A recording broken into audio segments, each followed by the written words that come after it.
The UK European Union referendum was just under 6 years ago and has been hugely influential in the decision-making process of the country, which initially began as a small discussion but has grown to have global implications. After long drawn-out negotiations, the UK finally left the EU after 4 decades. Currently, there are fears that Brexit will put an end to travel between the EU and UK. This has the potential to damage business in particular sectors, especially those related to frequent European travelers.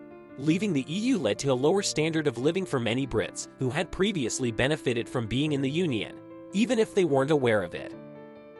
Many experts predicted that Brexit would have a number of negative consequences in the UK, but events such as the global pandemic mainly caused disruption.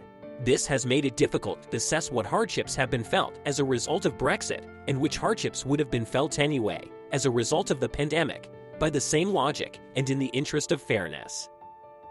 It's very difficult to tell if the promises made by Brexit supporters were founded on reality. Assuming that UK would have a hard time in 2021 under any circumstances, it's difficult to measure the damage of Brexit objectively. Do you think the UK has benefited from the fact that Brexit happened during a pandemic? After we have all these aspects in place, the United Kingdom will surely be able to rank high on the Economics Explained national leaderboard. One of the main issues facing the UK, and, more importantly, Theresa May, is how long it will take until they are actually out of the EU. There are a range of conflicting theories about what the end of world will mean. Some say it'll be utopia, and others say it will be disaster. We think it falls somewhere in the middle. There could have been worse outcomes than not knowing how the country would vote. The biggest and immediate impact of Brexit would be on trade. The EU is mainly a union of free trade. The UK is part of it. All agree to trade with each other without leaving terrorists among them or imposing import quotas. The euro is easier to use than the other European currencies because it can be used in so many different countries.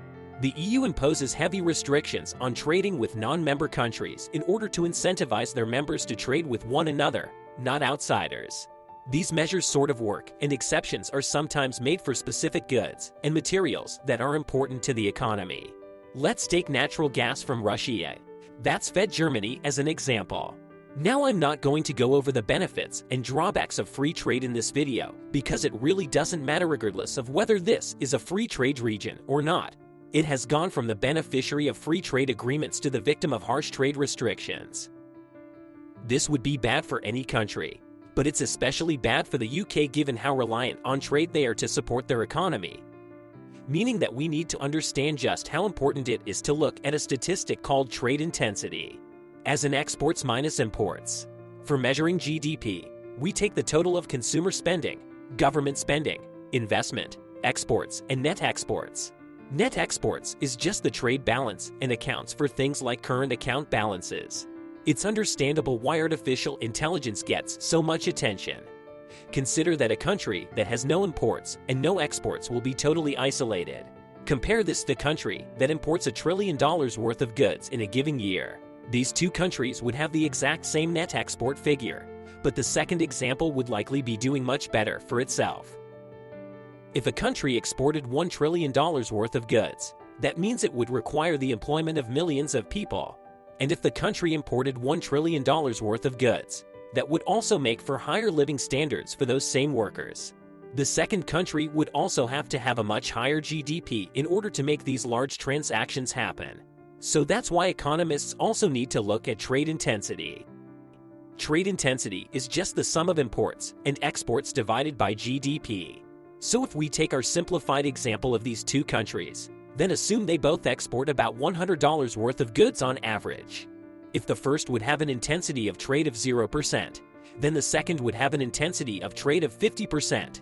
This is because the second displays a higher trade intensity, and that this can give us a more accurate idea about how economies are getting along. This is important to the UK as they have one of the world's highest trade intensity levels.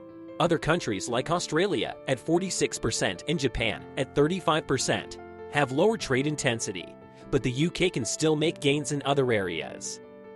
You can see that trade is important to the UK because without it, the UK would be a very different place. You see, historically, this makes sense. The UK itself is a barren rock in the middle of the Atlantic which has no natural resources whatsoever.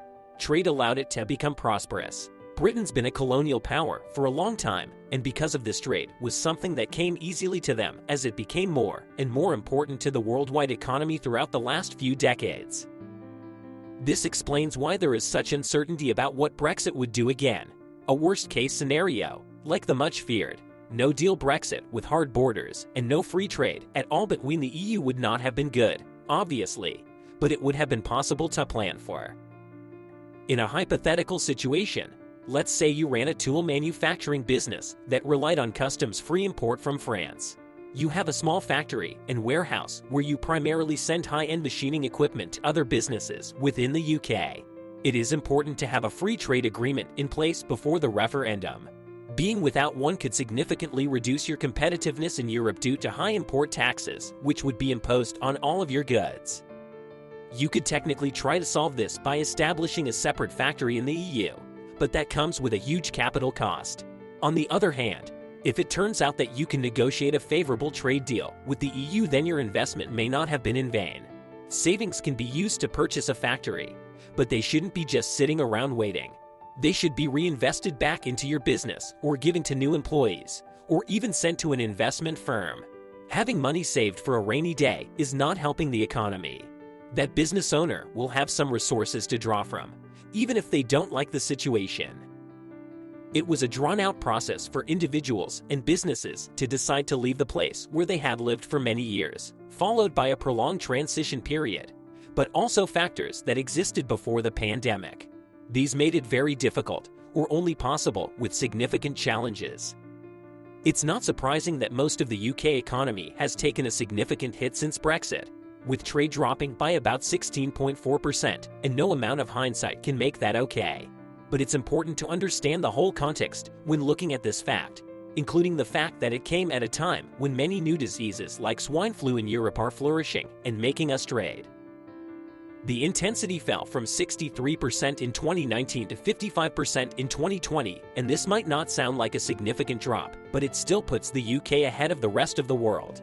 This figure was captured during the so-called Brexit transition period. That period is now over, and the UK's trade relationship with the EU is now being defined by the EU-UK Trade and Cooperation Agreement, or TCA for short. The timeline is that the UK officially left the EU at noon on the 31st of December 2020. As the transition period comes to an end, we'll soon be able to assess how well this system is working. Now that we've been in the transition period for a little over 11 months, it's clear that most of these terms are actually more restrictive than they were under the previous agreement. Furthermore, the terms of the Brexit agreement were much more limiting than being a full member of the EU. While not as limiting as a no-deal Brexit, it would not be by much or so in 2018 when exports to the EU are down significantly. Experts agree that there will be a 10% decline in the UK's economy by 2021 on the Conservative side. One of them, the Centre for European Reform, attempted to isolate Brexit's effect by using a statistically modeled doppelganger UK in order to predict what would have happened if the decision had never been made. If you enjoyed today's video and would like to see similar videos, click on this video to the right, or maybe this video to the left might be more interesting to you.